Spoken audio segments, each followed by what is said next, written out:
So momentum relates to how fast an object is going, right? Relating to also how much mass it has. But inertia has to do with how much that object resists the change to its motion. So if you got a thing going in motion, how hard is it to change what motion it's going in, right? And I think steno study has a lot of inertia. If you're having trouble getting it going in the first place at all, that's also a measure of like just how heavy it is, how hard it is to get moving in a direction. And for some people that is really hard. Like it's hard to study consistently, it's hard to study the way you want to, it's hard to get on the machine every day, start up your session, turn on the machine, connect everything, make sure it's going, turn on the dictation, and actually type. Like sometimes that's just hard. The other type of thing I'm talking about is also the routine, right? Maybe every day I like to start with a warm-up. These days I'm transcribing my Bible reading every day, and then I go into 3 separate hours of practice. And that's just what I wake up expecting to do every day, and because I have that expectation, I know that's probably how the day's going to play out. If I want the day to play out somehow differently, or if I want to change what I'm doing in practice, that requires some force to move my momentum in a different direction, and that unfortunately, I think requires a lot of inertia. It just takes a lot of extra energy, a lot of extra force to get it going in a different direction. These days, my speed building class is pretty similar to my last update. So my teacher did meet with me one more time. That was nice. But she also took a week off. She took a vacation on the week after spring break. I was like, what?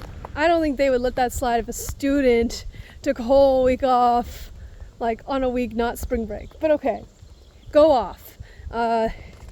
She came back and graded 2 weeks of work like she said she would, except I got 0 feedback on both, so that's nice. No feedback, no idea, how to improve. And my feedback when I've gotten on the other weeks so far have continued to be just, great job, your practice looks great, you're doing great. A couple weeks ago I finally got back to a normal week, which felt really great because I had a couple weeks where I was just disrupted, especially by the boot camp and all that. And I didn't get to the 15 hours every week, so it was nice to finally get in a weekend where it's just like, I got the 15 hours. Now the past few weeks have also been physically tough. I had a period week again where I was really low on energy. It just really made me sick. And then this week I actually got sick, like my throat itched, and then I had full body aches, and then I had a cough. All that, very unpleasant. And as you may notice by the unreasonably nice weather around me, I'm not in Maryland, I am in California. So I am traveling again this week. Welcome back to Travel Steno Edition Part 2. So yeah, another disruption to my practice. I am practicing again on my starboard, and this year I can definitely say it's a little different. First of all, I'm a little more out of practice with starboard, so there are some things about it I just like making mistakes on. I've also been just typing on the counter this time, so at a different height than I usually do. And I brought the tripod, but I'm too lazy to set up the tripod. So I'm just typing on the desk. Really no big problem. The biggest problem I would say is the layout. So just having that muscle memory for where the number bar is versus where the number key is on the starboard, it's a little annoying. And then dragging in that number key when I don't mean to, when I'm just trying to press S. I had to get myself out of that, but I'm mostly over it. In terms of accuracy issues, I continue to believe and uphold the message that I have that really, the finger stagger does not matter. Like, I have 0 problems with accuracy due to finger stagger. I think the one issue I'm having is over on the right side with my pinky. Some of the shapes I feel are a little wider than they are on the machine.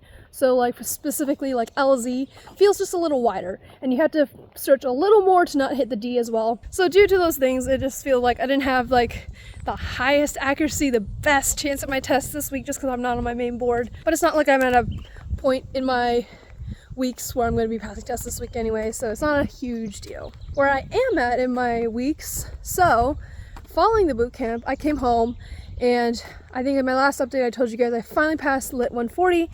I came home from the boot camp, and I kid you not, I could not even process how fast I passed these tests. I suddenly passed JC 160, bam, and I passed QA 160, bam, and then I passed real-time 140, bam. Like, they're all gone, like, in 2 seconds. I was like, what happened? Like, I barely had to practice for them, and I just really think that was because I tackled Lit 140 first and went for the hard one, and so that was just a benefit, I guess, that I ended up passing those quickly. So I don't know if I'll just keep using the strategy, I guess, or I don't even know if I should recommend the strategy that you go for lit first and that will lead to passes on other tests, but I guess you could try. It worked for me, I guess.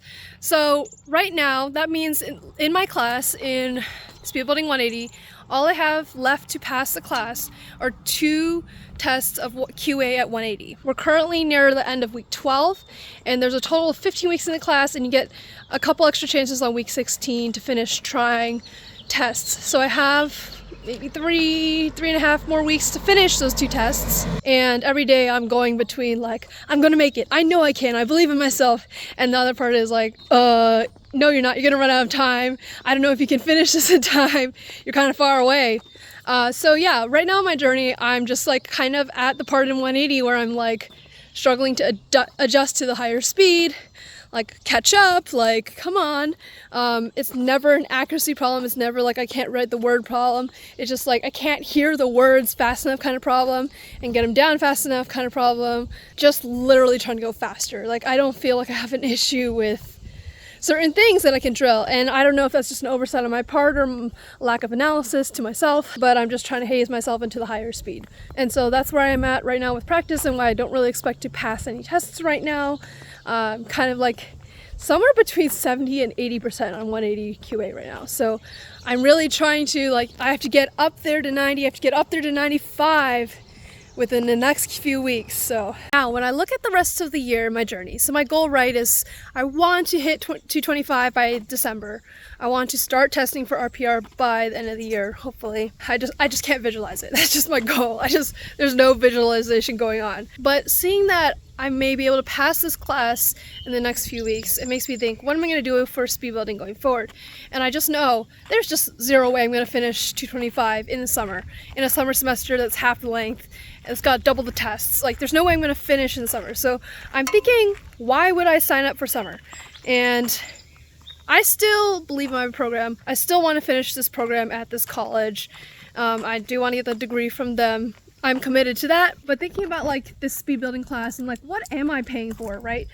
I think I'm paying for someone to grade my tests, barely grade my tests. Like, they're auto graded and they just confirm the auto grade looks good and maybe give me back 1 or 2 errors. And I'm also paying for access to a bank of recorded dictations. So my school does not have live classes, does not have live dictations. As I said, I'm clearly not paying for teaching time, I guess. And we get to teach ourselves from Word documents each week. And this is where I was talking about all that stupid stuff about inertia. So the documents are basically a huge list of like possible practice strategies, possible things we can try to help improve our practice and maybe speed build. I don't know. But like half of them I kind of already figured out / applied to myself. And the other half of them, I just don't have enough energy to try out. Like, they might be good. Like, I usually just hate on them automatically because I don't do them. I'm like, no, I don't want to do that. Like, that'd be useless. That'd be a waste of my time. It's probably good because it's probably in there. But other than me just hating for no reason, the bigger issue is that it just takes me too much energy to try and implement. And it's just like, I just don't end up using the advice. And so, like, what is the point of paying for Word documents that I read to myself, right? What if there were, like, I don't know, more assignments or like change up the way we fulfill practice? I don't even know what I'm saying. Like, I'm satisfied with the way I practice. So it's like, it's not really like I want or need adjustments to the way I practice already, I guess is what I'm saying. Could it maybe be useful? Yeah. But also it just feels really impersonal, right? Like, why and how does this apply to me? And why would it help me in my situation to get better? And I guess just having no teacher guidance, everything is self-guided in this aspect, just makes me feel kind of wandering on my own. Anyways, that's really the end of my speed building update for now, and hopefully I'll get back to you guys at the end of the semester where you get to find out whether I finished those last 2 180 tests, so please cheer for me. And sorry about all the backup with the editing. You're just gonna have to deal with it. LOL. Bye. See you next time.